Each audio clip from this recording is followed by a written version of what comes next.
We move on now to our other top story, the escalating crisis in Ukraine. Amid warnings of a possible Russian invasion, U.S. officials are now preparing to approve the evacuation of some American diplomats and their families from the embassy in Ukraine. This as the U.S. is rushing more military aid to the country, the first shipment of a new $200 million package arriving, including ammunition. And Britain tonight revealing explosive intelligence about an alleged Russian plot. Here's ABC's White House correspondent, Mary Alice Parks. Tonight, sources from the administration confirming the U.S. State Department is preparing to approve the evacuation of some American diplomats and their families from the embassy in Ukraine as the security situation deteriorates and becomes increasingly unpredictable. Unlike in Afghanistan, embassy staff and families would most likely be flown out on commercial flights.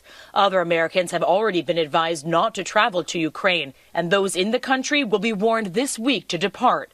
Overnight, the U.S. Embassy in Ukraine releasing these photos showing more than 90 tons of U.S. military aid arriving, including ammunition. The first shipment, a part of $200 million in assistance President Biden approved last month to help Ukraine's military. Our Patrick Reevell on the ground in Ukraine's capital.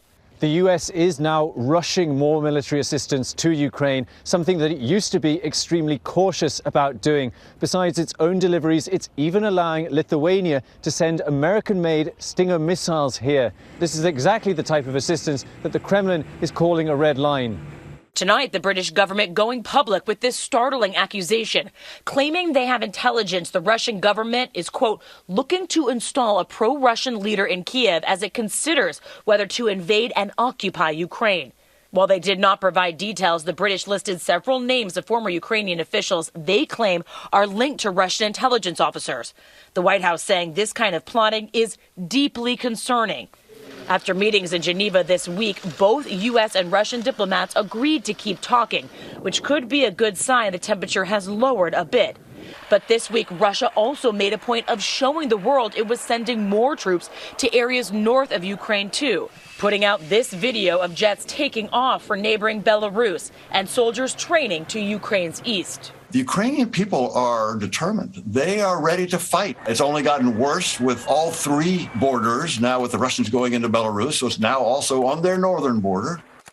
Mary Alice Parks back with us from the White House tonight. Mary Alice, how is President Biden monitoring developments in the region this weekend?